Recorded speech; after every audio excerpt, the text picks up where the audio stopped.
Yo, we back, and today we breaking down this dog shit piece of trash anime.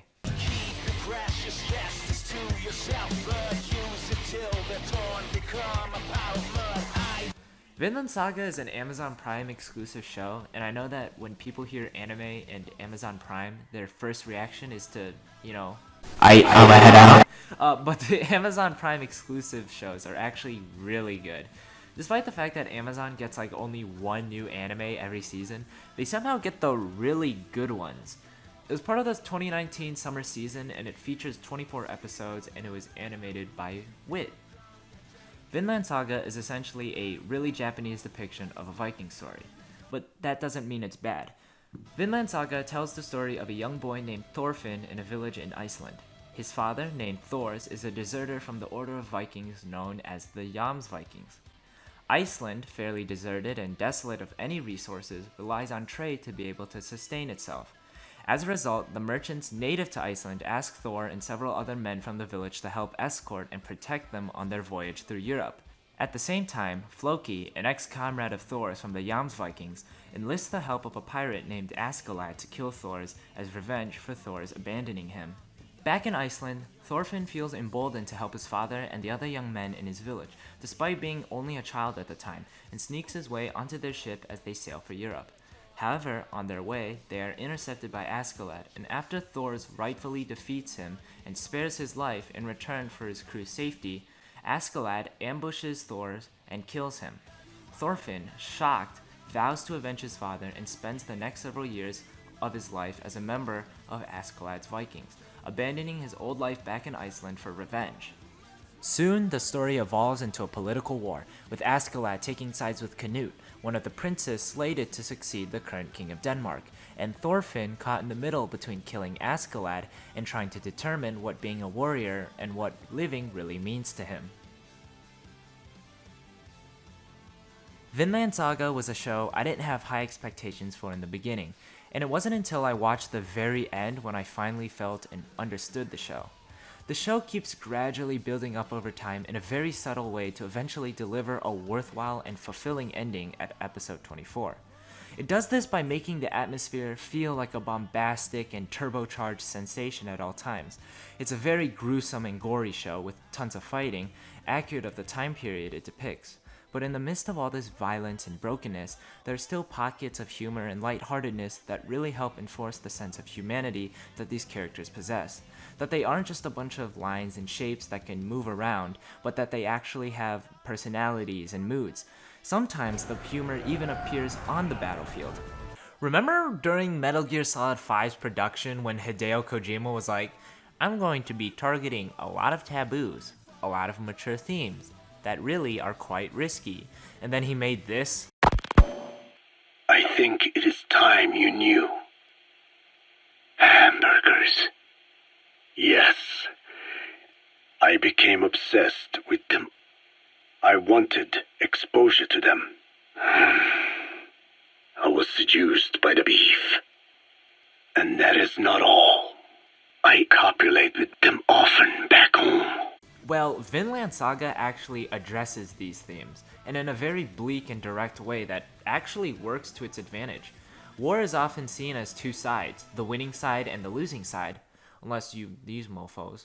While people love to dwell on and fantasize the winning side, Vinland Saga directs its attention onto the losing side in uncomfortable and personal ways that allow for the viewer to really understand the pain and troubles that war brings. Issues such as slavery, prostitution, greed, jealousy, love, and religion.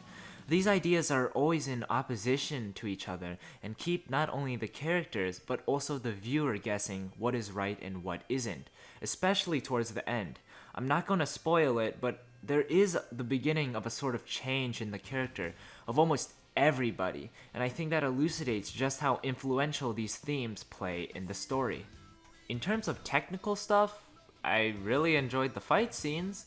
The animation overall was pretty average, nothing to write home about, but still the fact that Wit Studio decided to spare no grisly details in these bloody and gruesome battles helps illustrate the true nature of war.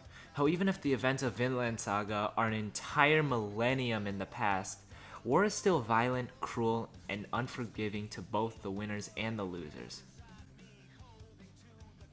What I found really impactful and special was the development of Thorfinn as a person and his relationship to Askeladd.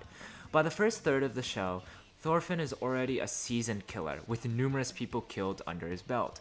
As he continues to trudge through battle after battle, he begins to question what he is doing. Just what exactly does it mean to be a warrior?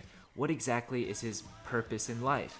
Askeladd, on the other hand, what used to be the greedy and sly pirate we knew at the beginning of the show, has now become a much more respectable man. He's now found a purpose in his life, to serve the Prince Canute and to push his own agenda for his own means.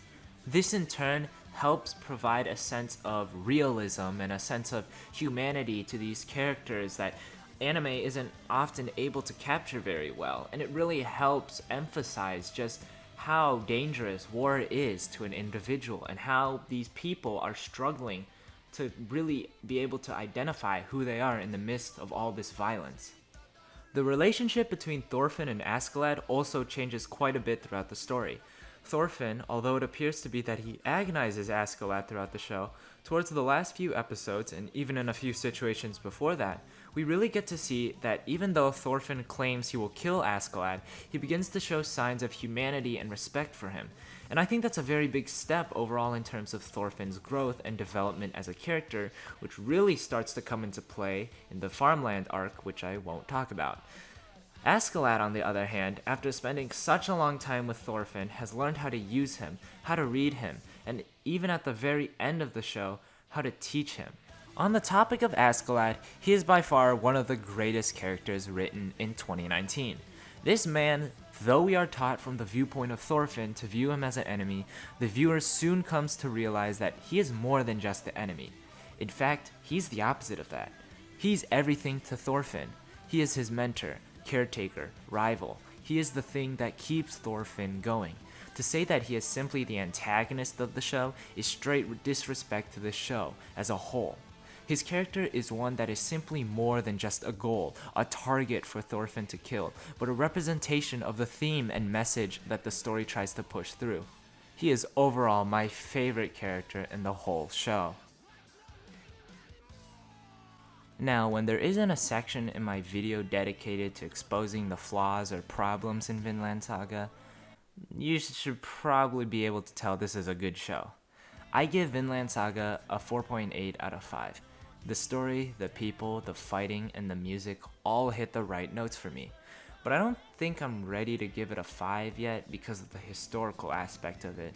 It is clever how they tried to weave in history into it, but it just kinda didn't work and it feels awkward at times. I would have much rather preferred a highly fantasized setting, but the show still manages to be very entertaining despite that. I know a lot of people are hyped for the second season, which has just been confirmed. I, on the other hand, am a bit reluctant cause Thorfinn's a pussy! Overall, I give the Farmland arc of 0 out of 5, shit game, terrible graphics.